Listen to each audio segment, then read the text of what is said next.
Okay, good evening. Good evening, everyone. Good evening. Thank you for joining us. Thank you for falling through. This is Grove Sessions. I am Rod Wallace. I am the Educational Programs Coordinator at Grove Studios, amongst other things. And tonight I have the honor and the privilege to ask the question, where are all the love songs? We're going to talk about R&B. We're going to talk about this supposed resurgence in R&B, and we're going to talk about it through the lens of a recent project that just came out. It's entitled The Love Project. So I want to welcome to Grove Sessions tonight Ken Ester, Sam Watson, and Brooklyn Beats, aka we just gonna leave it at Brooklyn Beats. Is that cool, Brooklyn Beats? You cool with that? You cool with that, or you want me to use your government? Yeah, that's cool. No, that's My cool. man. Okay. What Welcome, up? welcome, gentlemen. Welcome. What And up? we want to share with everybody that Grove Sessions runs out of Grove Studios in Ypsilanti, Michigan, where the focus is on the creation of art and the connections with community. We're very proud and honored to be able to showcase acts and musicians and musical artisans around us. So, gentlemen, how are you doing today? How's it going? We are Oh, good over well, here. We good. are great. Very Fantastic. good. Very good. We got the American colors going over here. We got red, white, and blue. You was talking on camera Yeah. about gang banging. No. It's all to the grace. So I would first like to welcome Ken Ester, aka KEN, Yeah. Yeah. songwriter. Tell them where you from. I'm from the D, actually originally from Detroit, Michigan, before leaving and moving out to this area, the Canton, Wayne, Westland area. Spent some time in Chicago, about 5 years before moving back here and starting this project shortly Okay. thereafter. Fantastic, fantastic. So Ken is a singer and songwriter, and this album was produced and engineered by two gentlemen. First of all, I want to introduce Sam Watson. Sam, Yes, talk, sir. talk to the How you people. doing? What's good, everybody? This your boy Sam Watson, studio engineer, singer, songwriter, vocal production coach, as everybody claimed me to be. I was happy to be a part of this project, man. So here we are, man. Yes, I'm Popping up rocking all red. popping up all over my feed, and I mean with just a whole bunch of content, a whole bunch of things that's going on. And what I'll say about Sam is that Sam is when Sam worked with us on the Formula 734 project. That's how we met. But Sam is a lover by nature, and I was really happy to see Ken and Sam connect because both of them are extremely talented. And then, of course, we have Brooklyn Beats in the house, production, producer, composer, engineer. Tell them where you from. Tell them what's good. I'm from Ann Arbor, but I've lived all over the place. I've been in Belleville, Ypsi, Ann Arbor. I mean, I'm currently in like Westland, Canton area right now. Okay. Okay. And Brooklyn Beats was the first winner of the Dirty 30 contest that we held in Ypsilanti at 734 Brewing, the very first. We were just starting out. We didn't have a lot of people who were engaged, and Brooklyn Beats came and he showed up. So thank you all three for being here. First of all, the project is phenomenal, and I want to give credit to all three of you for the project, and we'll definitely be talking about that soon. I want to start with Ken, if possible. Ken, can you share with us a little bit about your history, how you got to this point, as far as a musician, a songwriter? How did you get to this Yeah. point? Well, if we start from the beginning, I started singing at 2. I first started singing with my grandparents' church, New Life Baptist Church in Detroit, Michigan. My grandmother was the choir director and very, very, very strict. So it was endless days of practicing, but we had to, in a lot of ways, be on point. But I can appreciate it because it's the reason, and I literally just talked to her today, it's the reason why I'm able to do what I do now. So it started at 2. I remember being by the piano all the time. We would practice. Our biggest thing is making sure that everybody knew how to use their voices. I come from a family of everyone that sings, mom, dad, grandparents, aunts, uncles, cousins. So me being born and singing in a family of musicians just wasn't an odd thing, but it was a thing by none that certain members of the family was like, okay, something is really different about this. And so growing up, I would always hear these sounds in my head all the time, these melodies, harmonies, all of the time. But in my household, it was, okay, that's fine. You can sing, but you got to have a backup plan. So what do you want to do? Are you getting an education first? So over time, I sang all through school, sang all through sang all through high school, sang in college. And then it was time to enter the world, the real professional work world. Did that and am doing that. But besides all of that, there was always just this thing missing. And I took a trip last year to LA, and I really felt as though whatever it was getting way too big inside, and it was time for me to not only set it to the side, but just dive into what it is. And it feels natural to me. It feels like purpose and destiny. It doesn't feel like anything I'm just doing just to do it. It feels like living what I've been sit here on this earth to do. Really, that's what it feels like. Wow, that's amazing. What do you think singers learn in church? What do you after being that involved in church as not only as an institution of discipline per se, but also from the perspective of musical training, when you walk away from that environment, what do you learn? What do you take from that musically? Musically, I feel like there's a couple of things. There's a certain level of technique that you take from it just by listening to it. But there's also this thing that I learned very early on. I remember being 5, and I was fearless at that time. I would jump on a table and just sing for everybody. Wherever I was in the grocery store, if I was wherever, I just knew. If you asked me as a kid, what was I going to do? I was going to sing, and there was no questions asked about it. But I feel like what the most valuable thing that I learned from singing in church was the ability to connect with the song in a much deeper level, in a much deeper way. Meaning, I remember being 5 and having a moment where I was literally up in front of singing this song, and then it happened again singing at a school play.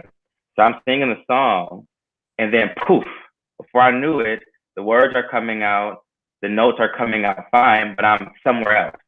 I'm not even there. All I know is that it's just this space and time that nothing really exists, and you're just there, and something is moving the instrument through you, and something is much bigger, and it's a moment where you just feel like it's an out-of-body experience. And to connect on that level, I remember sitting back down, I said, back in the choir pew, and my grandma said, that's the first time God just used you. You know that, right? And I'm thinking to myself, like, is that what that moment was? Is that because it was different. I just didn't, you were gone, but I definitely do believe there's a difference in a singer and someone that's not only called to do it, but someone that has a level of anointing with their tone, with the way that the sound comes out and the impact that it has. I do believe that. I think that what I heard when listening to the project, I did hear tone, and I heard control. There was a control that allowed you to move around so deftly. And then within the arrangement of the songs, it was very clear that you knew about how to increase the energy over the course of the song. And it made, for many songwriters, I think before our time, it seems almost like it's songwriting 101 and producing 101 to create this crescendo within the music. And it's just something that you don't always see. So it was very, very evident in how you created the album. So in terms of the music that you were making, in terms of the album, what influence did all of that have, even when you weren't talking about God? you have some, instances where you're talking specifically about that relationship, but there are other elements where you aren't, but it's still very evident that it's very gospel influenced. Tell you honestly, it comes from living the experience. That's really the best way that I can honestly say it. And I before this interview, I wanted to speak to the source or the matriarch of the family. And I talked to her and she, my grandmother that is, and she had a chance to listen. And she was the one person I was nervous about. Everybody else, I'm like, okay, I think I might have got it. But what she said to me is that you can't sing about something that you don't know about.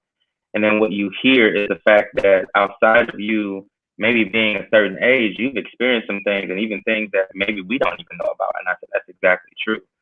So it was a level of being able to tap into that.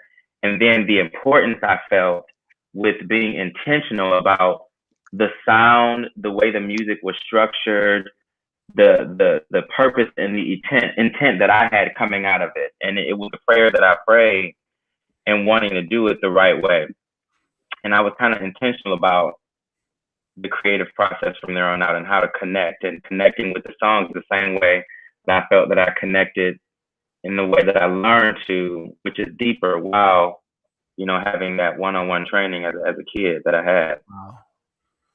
Absolutely. So just to kind of rewind the tape a little bit, I met Ken through Grove. He came to visit Grove because he had an interest in beginning to move on this vision that he had about creating his music. We had a conversation in the Grove Deluxe room, and I was struck by his spirit before even hearing his voice, before even hearing him sing.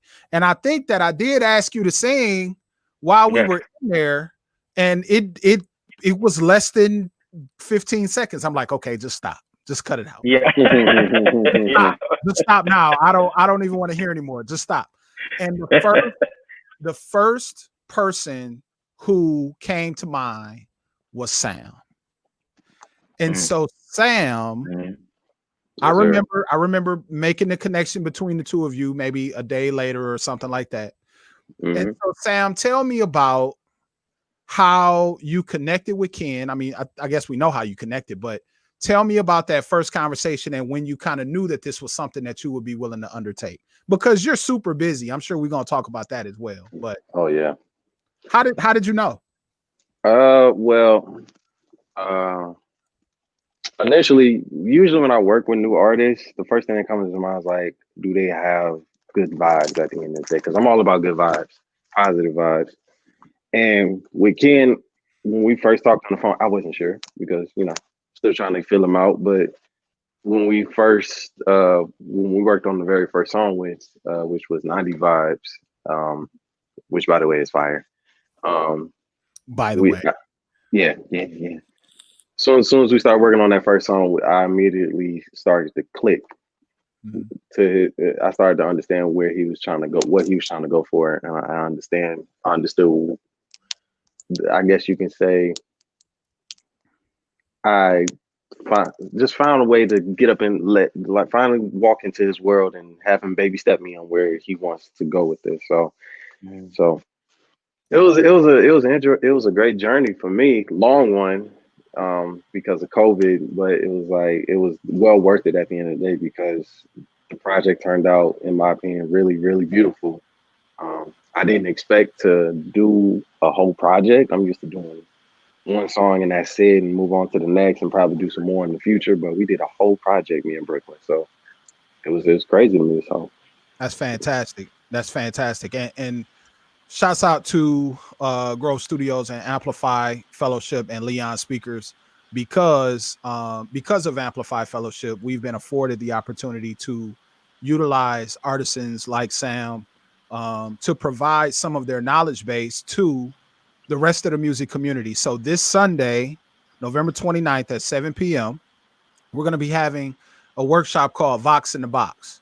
And Sam is going to be doing a workshop based around engineering techniques for vocals using really standard plugins, really standard things. I think that in a lot of situations, people think that they have to have all of these exorbitant plugins when in actuality they offer a lot of new plugins. They just offer different presets and they offer different color. So I don't want to take away from their value overall, and the user interface can be a little bit different, but we want to really try to make it as basic for people as possible so anybody can try to get a quality vocal mix. And what I've said, the reason that I asked Sam to do that, I guess what I'm saying all that to say, Sam is the best. Sam is the best vocal producer that I've worked with. No matter his backgrounds, I did steal one of his templates. I did steal one of his bus templates, and I use that boy too. Trust and believe. I will use it.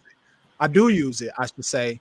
So can you talk a little bit about the process of producing? And I know Josh is Brooklyn is gonna talk to this too. But can you talk a little bit about specifically how you vocally produced Ken? Like tell me about that process for you. Well, it's pretty simple.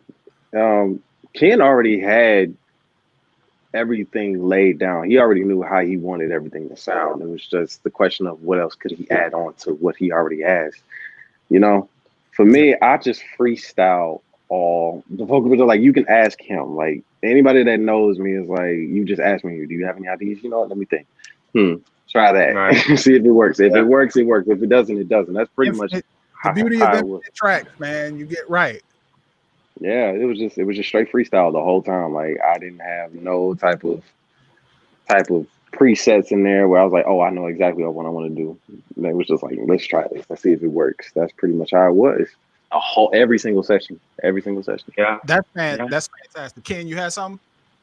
Yeah, I was just agreeing with that. It was a really vast creative space. You know, we would go in, take a take, come back, listen to it, and then whatever we heard in the cloud is kind of, well, let's just try this, and let's try that, or let's try this, and it ended up, it felt like these were the people that I was supposed to work with on this project. It was really, you know, it was probably the best experience that I could have, honestly, and that's just me being honest.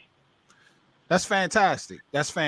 So, a lot, you know, obviously you learned a lot, Ken, from Sam as well, I think, through the process. Is that, you think you have a firmer grasp on what you would do moving forward and what you would expect from an engineer moving forward for the next things we do, or the next things you do? Absolutely. I will say that the sound that I had in my mind for what I felt the music that was inside of me should sound like was emulated exactly to the point by working with both Sam and Brooklyn.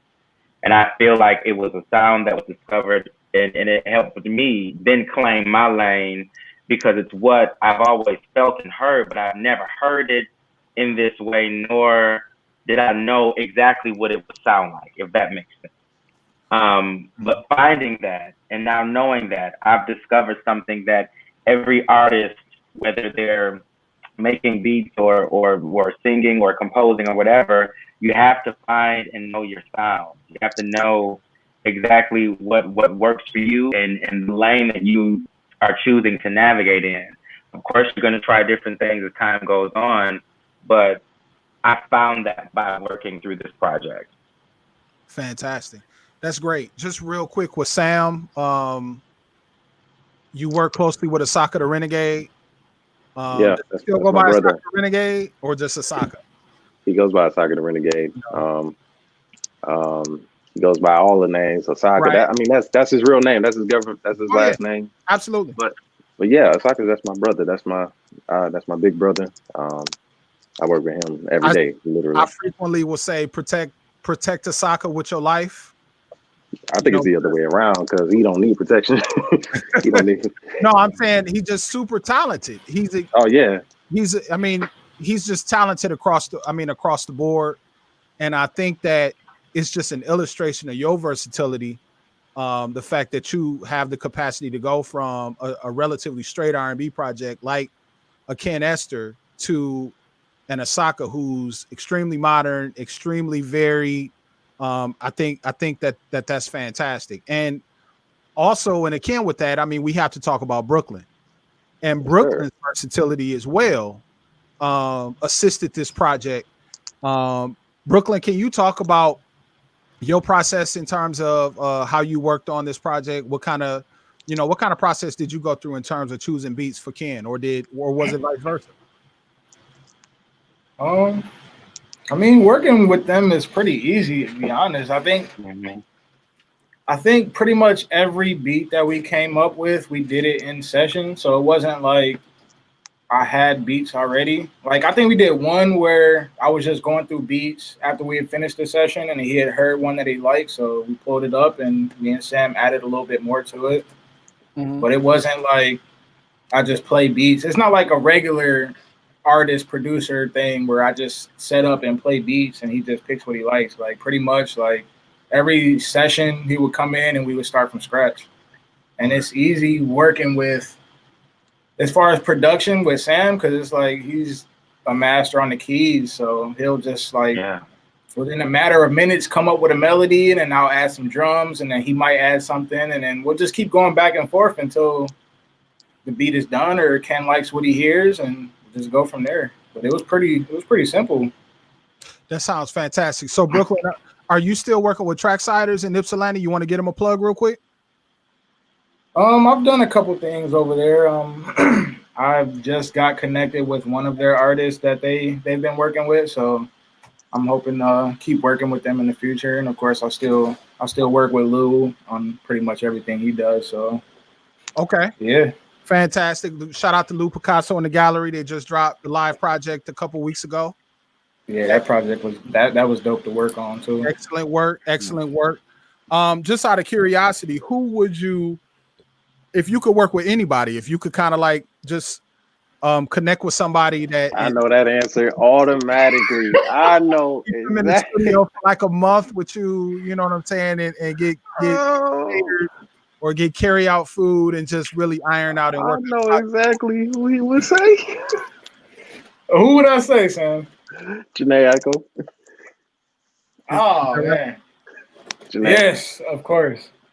Why? As far as singing, if we're talking about industry, then yes, I have to work with Janae because she just has a talented voice. Like, she's just so nice with it. And then as far as like rappers, like J. Cole is the number one dude. Like, I would love to be in a studio session with J. Cole and anybody from Dreamville. Oh, okay.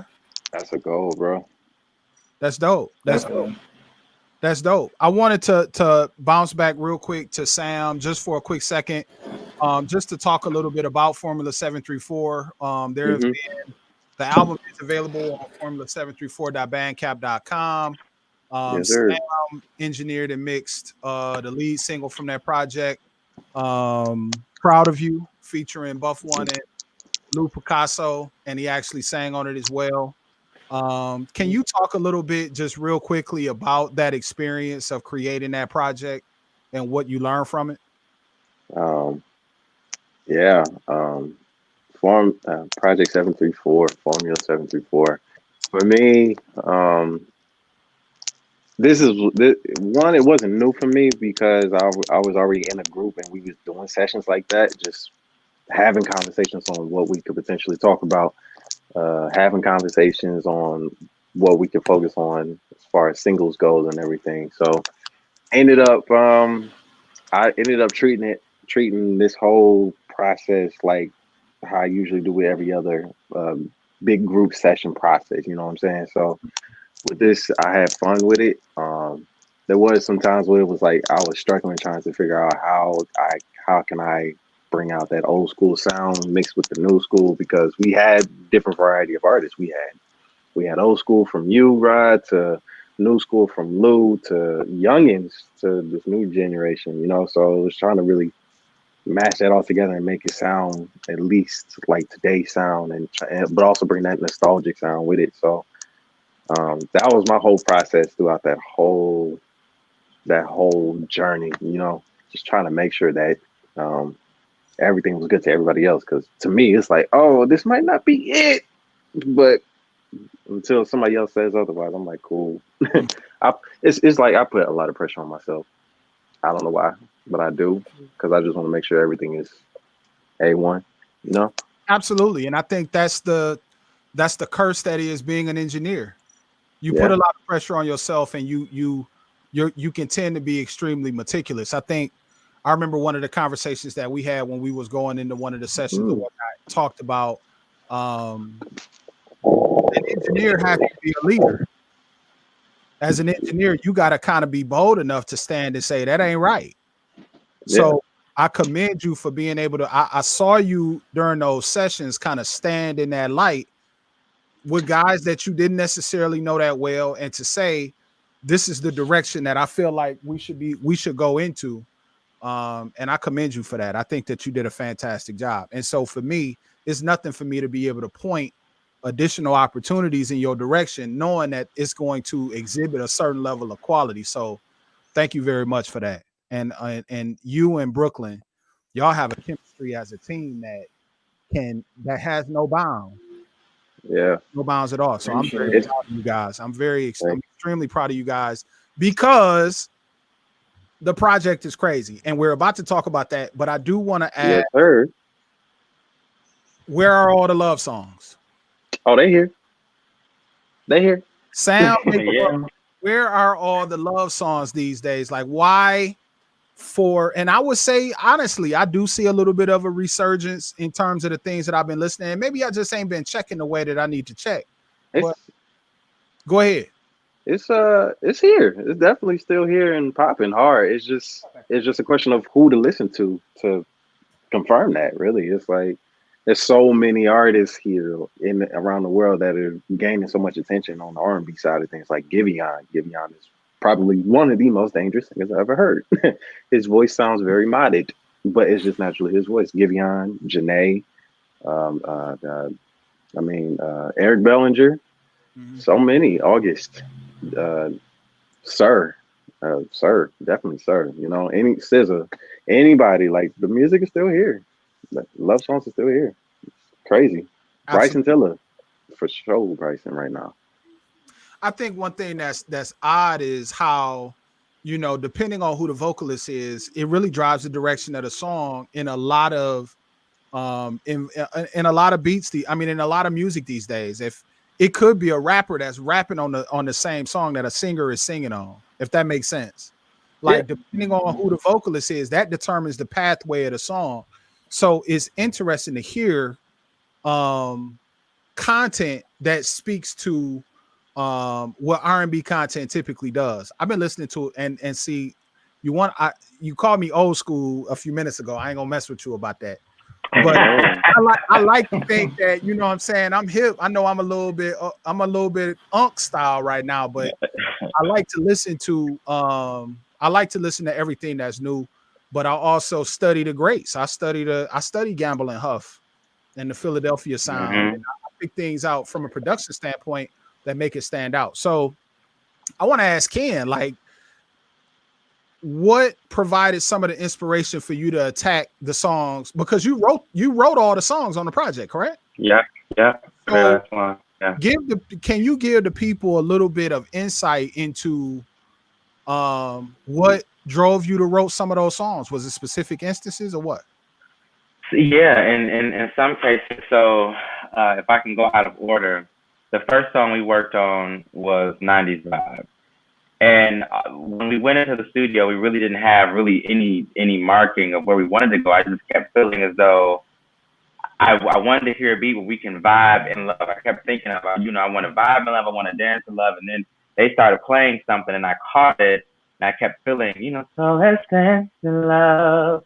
And I kept going with that. And I actually found the recording of it the other day of how we were just going through the process, because I was recording myself to make sure that I had the melody for putting the rest of the words together for the song. But when the song came out, I kept feeling like I wanted something just to dance in love, it just to be a vibe. And then once the beat was finished, it was like, hey, we got it. And now I can really, really, really record this song. Wow. That song came from me just riding off of an energy of a beautiful situation that I had experienced. It was the first time where I experienced like literally looking at a soul that's like a reflection of you, in a way. And I wanted to talk about that.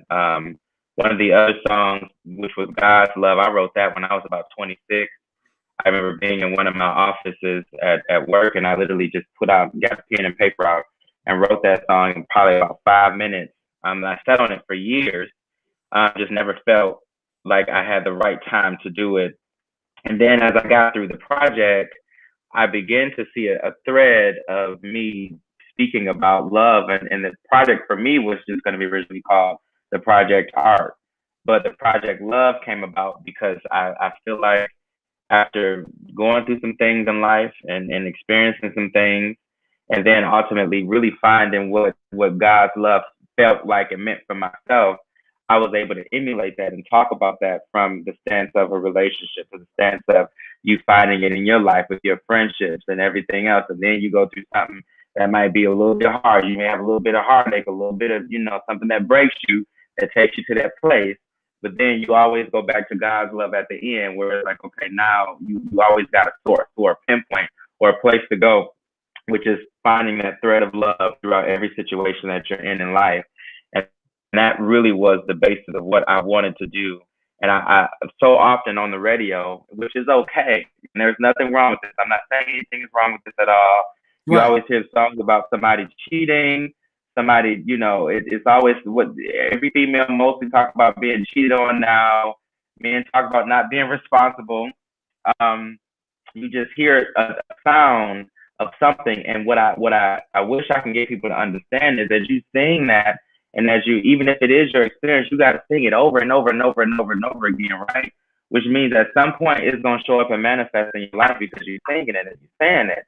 And while it's popular, I think it's okay to also make love popular again, because some people, want to talk about that. Some people it's okay to talk about the experiences too. If you had a cheating situation, you want to talk about that, that's perfectly fine. There's nothing wrong with that.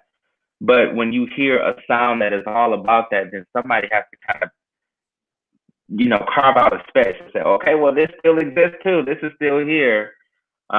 It's kind of how this all started. Absolutely. And I think it's a reflection of the times too.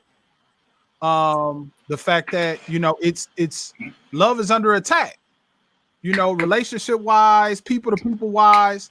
So it's refreshing to hear the things that you talked about on this project. It's definitely heartfelt. And I think songs that connect with people are songs that talk about real things, real tangible things. And I think that you did that. What is your favorite song on the project?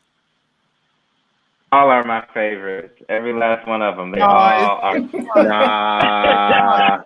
I tell you what, you tell me yours, and I tell you mine. I would definitely tell you mine. No, seriously, they all are my favorite. I love them all. Honestly, they all are pieces of me that are dispersed into the universe.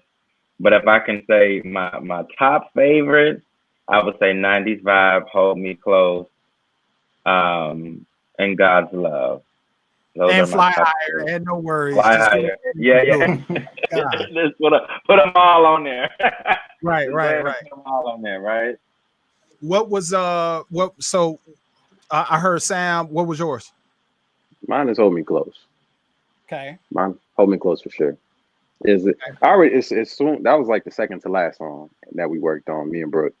And as soon as he said "Hold Me Close" in the morning, I immediately heard. I was like, "Yeah, we got to do some kind of just nice little hip rolling vibes." You feel me? So I was like, "Yep, this is gonna be the one for me." I was like, "We all need that one little bopper to really vibe to." So I was like, "Yep, that's it. That's Absolutely. the one." Brooklyn, did you have a favorite? Probably 90s Vibe. Okay. Probably the first one that we did was probably my favorite one, just because when I heard it, when it was like done, or when I heard like one of the first few mixes, it really resonated, because like it seemed like he was talking about a lot of the stuff that I was going through in real life. So it kind of that song kind of resonated with me the most. It great. That's fantastic. Mine was Fly Higher. Word.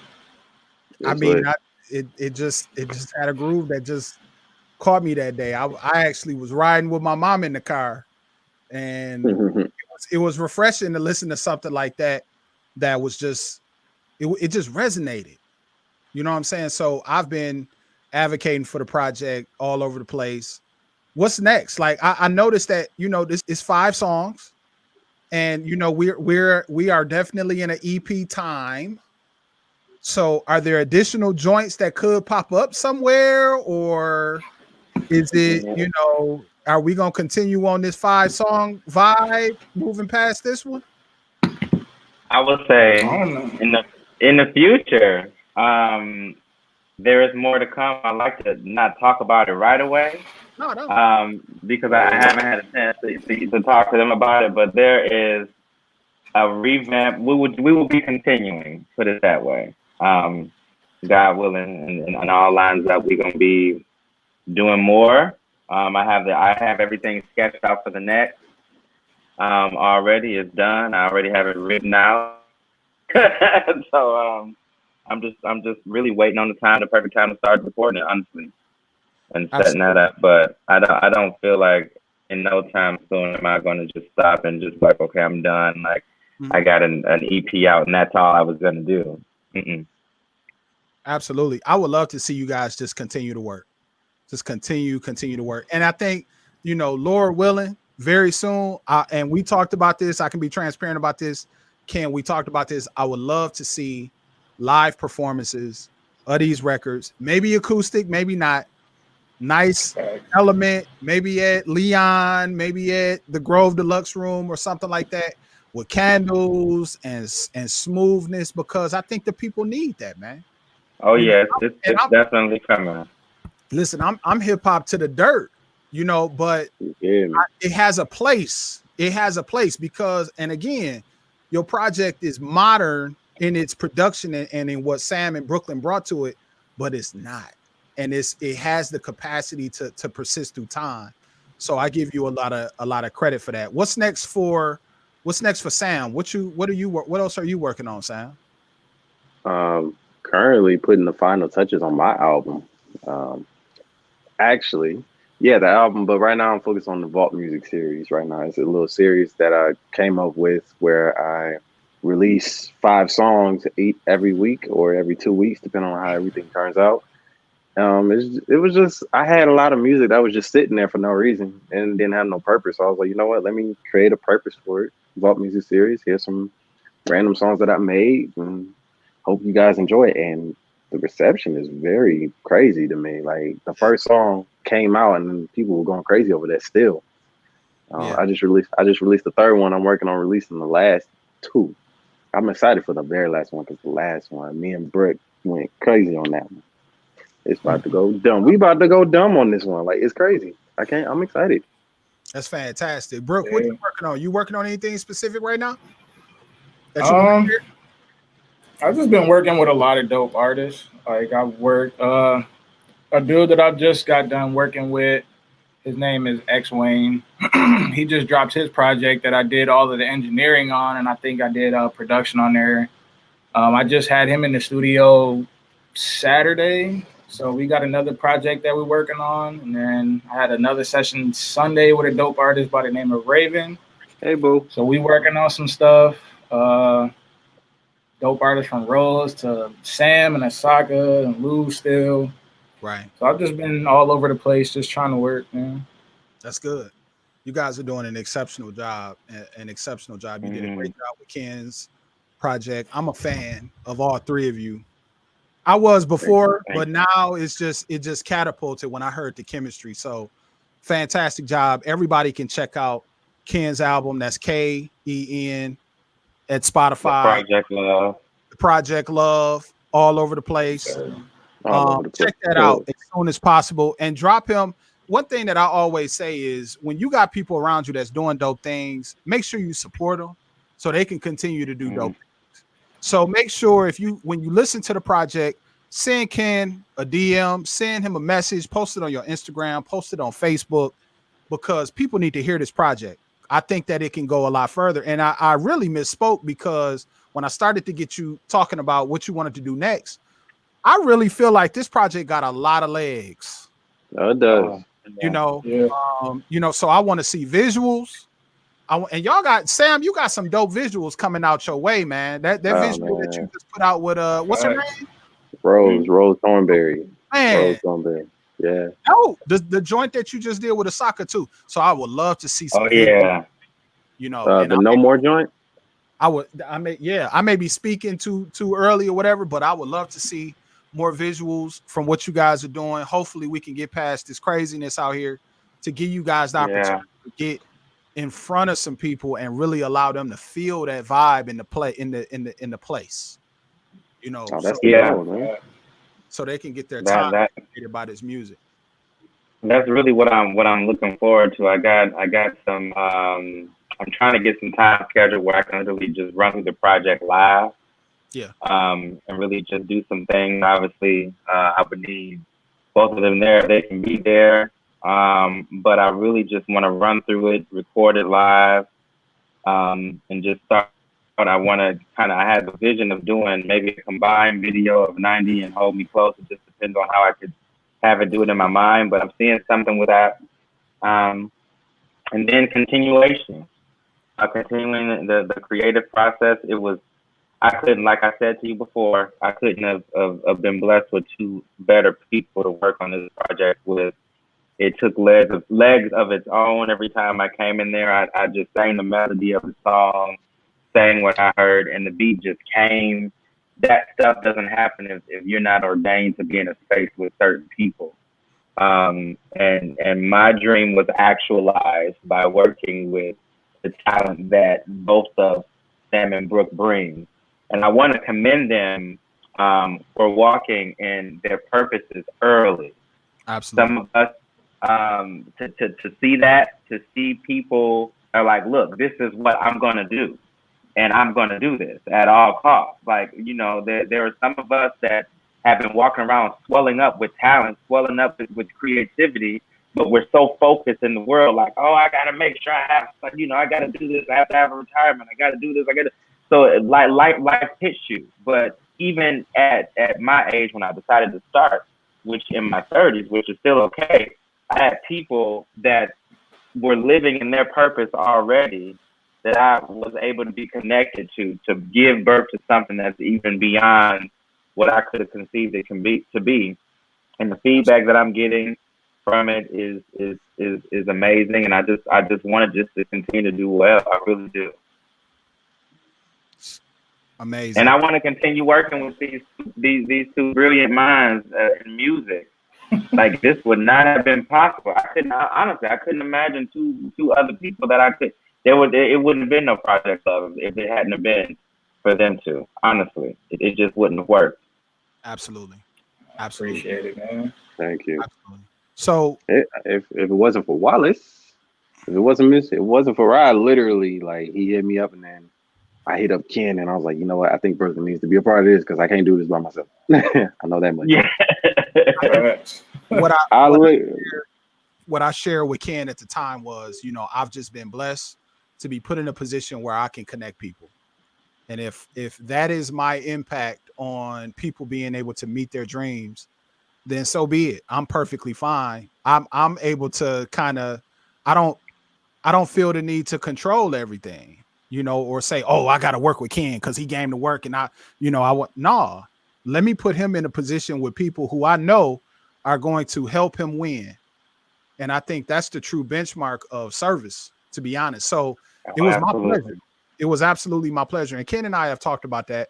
It's not fate. I mean, it was ordained for all of that to happen. So I'm extremely proud of all three of you. I look forward to supporting you every step of the way. And the rest of Grove Studios, I can speak for them. They plan to continue to support you as well in any way, shape, or form. I just want to say one more time, the Project Love by Ken on Spotify, on Apple Music, on Tidal, on Amazon, on everything. All of them. Everything. Now, before we get into your social medias and we kind of close up shop, I do have one question that I have to ask of everybody who I talk to, whether it's here, whether it's when I'm doing my own thing. What is, without thinking about it, your greatest album of all time? Mine? Yes. Any of you? Yeah. That's a hard one. There's so many of I'm, them. I'm glad. I'm glad you're going first, too, because I got time to think. Right. So Dang, that's a hard one. So when we consider greatness, we think about influence, personal influence. yeah. Keep in mind that music decorates time like art decorates space. So it's usually something that happened during a time where I got a few. I've definitely got a few of them. I got a few. I have a few, and I've obviously to pinpoint the greatest would be obvious, right? Mm-hmm. But I want to say one person that I feel has created. Now, a lot of people have created timeless music, and we know the greats. We know the Michael Jacksons. We know the Whitney Houstons. We know the Celine Dion's. We know the Barbara Streisands. We know all these Stevie Wonder, all the Motown era, all of that. But there's one person that I feel sometimes gets skipped in that created nothing but timeless music, and that is Anita Baker. Okay. Almost everything that she released was timeless, and if it comes on the radio, you'll be able to hear it. You jam along with it, no matter how old it is, or if it came from the 80s or the 90s, whatever. She created and wrote timeless songs that when you hear them and they come on, you're like, okay, I know that. Not everybody has that. You'll hear it quick, it burns, that's it. Next song, burn out, that's it. But to hear like a timeless spin of song that you just recognize instantly outside of the normal greats, because we know that they are great. That one person, for me, Anita Baker, has that timeless music and timeless sound that she, forged on her own, and it sounded like her. It didn't sound like anything else out at that time. And that's why even if you put it on now, it's played at family events, family gatherings. You hear it on the radio, you'll know Sweet Love when that comes on. The minute it comes on, it's a song you recognize. It's timeless. Just timeless music. Absolutely. I remember when the Sweet Love video first came out. Sweet Love. Man. The style was so to be honest, the style was so unorthodox to a point. Like different. It was like a karate style almost. Like it was but it was amazing. And we used to talk about her all the time and say it sounded like she got mayonnaise at the top of her mouth when she sang. No, man, look. As a child, let me tell you something. As a child, I used to say she sounded like she yawning a lot, so it made me yawn a lot as a child. Right. But see, no, her music was timeless. Like when you hear "With all my heart, I love you, baby." When you hear that, it's like, all right, we know exactly who that is. That's Anita. She's doing what you do. It's good to put on when you're in this bathtub, but still, it doesn't do. Yeah, she did. Thank you, Ken. Thank you for going first. Now I got to hear from Sam in Brooklyn. Right. We got Anita Baker. I got a few. Then what's next? I got a few. So one, Songs in the Key of Life by Stevie Wonder. Okay. Grew up with a lot of Stevie Wonder, a lot of Motown, but mainly Stevie and Temptations. So Songs in the Key of Life and every other album this man done made, which is like over 20 of them at least. But that one hit me because I grew up with that. My dad used to play that and still does to this day, play that song on a regular. So that song, that whole album inspired me. Like, Isn't She Lovely? A lot of songs in there, man. So, and then the second album for me that came to mind quickly was Drake Take Care album. Why is Drake so popping?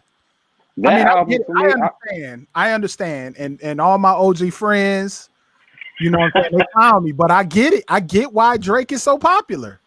That album specifically, I was going through a lot, and I was a sophomore in high school when that album came out. So I was going through a lot of stuff and experiencing new things. And that album, each song, like pinpointed every single thing that was happening. I'm like, is this man speaking my life right now? He has to be. He has to be. So yeah, either that or his mixtape that should have been an album, So Far Gone. So yeah, those are the albums that came into mind first. If I could think of any. As a producer and an engineer, what have you learned from 40?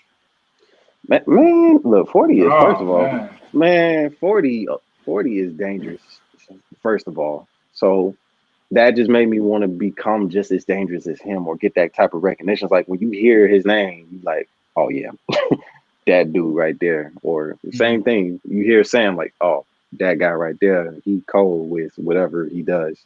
40 is just, I know for sure 40 is very consistent. And for me, it's hard to be consistent when I'm working on a lot of things, trying to manage other artists, trying to manage myself and production. It's like it's so many realms and levels that I have to or keep organized at the same time. And I think 40 does pretty much all the same stuff. So it's just like I'm trying to figure out how does he, keep himself well organized within his own comfort zone. You know what I'm saying? So I try to learn from him, but it's hard to really pinpoint where he's going because he's everywhere. Like, yeah. 40 nice. In the same token, I watched his Pensado's place, and he talked about how, he was about 2014, and he saw that he had won Songwriter of the Year 2012, Songwriter of the Year 2013. He said, I don't need to work with nobody else. He said, why don't I just become really good at one thing and become really good at working with one person and just continue to just do that. And I think that's what he's done. And I look at him and Drake, I look at Six and Logic, and people say what they want about Logic, but Six is really talented. That's crazy. You know what? That's crazy. It's like you mentioned that. It's like you got 40 and Drake, and then you can't hear Asaka without me in there because everybody expects me to be on one of his songs, whether it's backgrounds or if I engineer one of his songs. So protect. It's just like that's like protect him with your life. That's what I said. I've said it a few times. Josh, what about you? Brooklyn, what about you? First I want to just say 40 and Drake, I think they're so popular now because they changed the game. They did. Before Drake and 40, it really 40 mastered the art of lowering sample rates and beats. And I think that's a lot of people wasn't doing that back then. Like a lot of muffled sound and reverse sounds that people are doing now. 40 started all that. Nobody was changing sample rates on a loop or something to make it muddier before he was doing it. Absolutely. I mean, personally, I'll be honest, I always saw Pete Rock in the 90s. Pete Rock in the 90s did that first. Yeah. In terms of taking you have one sequence with a sample and a bass line, and you take that sequence, you take that sample, and you know what I'm saying, you filter it, and that's a whole other segment of the song. So Pete did that. Ninth Wonder became extremely good at that as well, and then Drake and 40, they just took it to another level. Yeah, they just modernized it, made it underwater. So yeah, absolutely. Go ahead. I'm sorry. As far as albums, I think timeless. I got two categories. I got timeless, and then I got albums that are relevant to me in my life. So as far as timeless, I grew up in a household where my mom loved Michael Jackson. So Michael Jackson Bad album, pretty much there's a lot of stuff on there that I feel like a lot of people and myself can take reference from as far as production wise and everything. Also timeless, Tupac, All Eyes on Me. Oh yeah. And as far as albums that are relevant to me, there's two albums that I can think of which represent a really good time in my life. And it might not be what everybody thinks, but it's Janae Aiko, Sold Out, and Ty Dolla $ign, Sign Language. Those two, it was what year? I don't remember what year it was. It had to have been 2013, 2014 or something like that. Something. And I took a trip down to Florida, and those were the only two albums I listened to the whole way there. Man. Ty Dolla $ign does not get the credit. Ty Dolla $ign is dangerous. The dude is more dangerous than most people think. He does everything, and he's so good at it. Absolutely. Great at it. Absolutely. Production skills? I didn't know he was that great at production. I just heard him do a solo thing. And I was like, okay, you know what? So how you Yeah. colder I've seen than I him. thought? I've seen him on live one time. I think it was either Facebook Live or it was Twitch or something. But he was on live doing it, and I was like, "Bro, this dude is amazing." Yeah. He's Very disgusting. underrated as a producer. He's Very underrated. disgusting. And I always think about too, fellas, how when you have these artists that are so frequently doing features and stuff like that, you do recognize that they may have an engineer that's there, but they're doing a great deal of that themselves. Oh yeah, Yeah. yeah, So, yeah. you know, Ty Dolla $ign is a perfect example of that. He can engineer himself. He can produce Yeah. himself, you know. Yeah. So you guys are definitely on the other side of that as well. And I want to take the time and I want to thank you for coming and spending this time with us today. It's been very eye-opening about the manner in which you view what you do. You view your art. And again, my plan is to continue to support you. And I just want to make sure that people do the same. Check out Ken, the Love Project. Check out Sam Watson on all streaming platforms. Real quick, can I go person for person? If you could just give your social real quick, where people can find you on social so they can get connected with you. Let's start with Ken. Go ahead, Ken. On Facebook, I am Ken Ester. Eventually, I'll be making I have an artist page that I'm getting ready to go live with, which is just Ken_Symphony. I can also be found on IG at Ken_Symphony and on Twitter at Ken_Symphony as well. Thank Get you. lit. Sam? Yes, sir. Yes, sir. So I'm mainly on IG. That's where everybody can reach me at. It's Sam Watson Official, Sam Watson _official. On Twitter, I think it's Sam SW Music. I don't be on Twitter like that, but yeah. You can hit me up on. You can also hit me up on Facebook at Sam Watson as well. But yeah, Instagram is where it's at for me. Perfect. Yeah. And go on YouTube and search Sam Watson. Oh Sam yeah, got that's like 7 videos that's all cold. thank you. Straight man. up. That Straight up. recent one, everybody thought it was my song. I was like, no, that's just a song I hopped on. But I It remember just you played that record. I remember you used to play that for me when Yeah. you was working on it. Oh man. it was her And- first. That was her first song. That was It the was first the same song. thing with Ken. It was the same. I was like, man, just stop. I don't even want to hear the rest. Just stop. You get it done. Brooklyn. What's your socials? I'm mainly on Instagram myself. It's prod_Brooklyn_beats. Or no, it's prod, yeah, PROD_by and then _Brooklyn. And it's just like it's spelled in this live with 2 X's instead of O's. And I'll be on BeatStars. I'm on YouTube. I'm on pretty much everything. You can find me just by looking up the name. Perfect. And I am at Where Is Wallace on Instagram and on Twitter. On Facebook, I'm at Rod Wallace. I'm also at Project Plugin. And I'm at Project Plugin on Instagram as well, Project X Plugin. Make sure you follow Grove Studios at Grove Studios 1 on Instagram. Make sure you follow the Amplify movement at Amplify_Washtenaw and the Amplify Project on Facebook. I know that's a whole lot, but if you just get plugged in to amplify-fellowship.com, that'll take you wherever you got to go.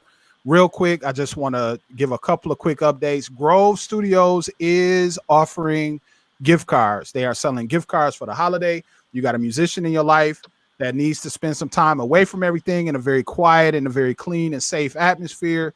They can go to Grove Studios. It's easy to book online, 24/7, 365. They book their time. They come into the building at any time they get, whenever they book, they have access to the production spaces as well as podcasting, as well as DJ spaces and rehearsal spaces as well. There is a subscription model that is coming up as well, where you can subscribe on a month-to-month basis and get time and blocks in bulk. So that's something to take a look out for. Also, these Grove sessions are happening on a weekly basis or so. They're typically on Wednesday nights. We did this one on Tuesday because we got the holiday tomorrow, so we want to give our guests the opportunity to kind of keep up. Also, again, Sunday night, November 29th, 7 p.m. Sam will be back. Vox in the box.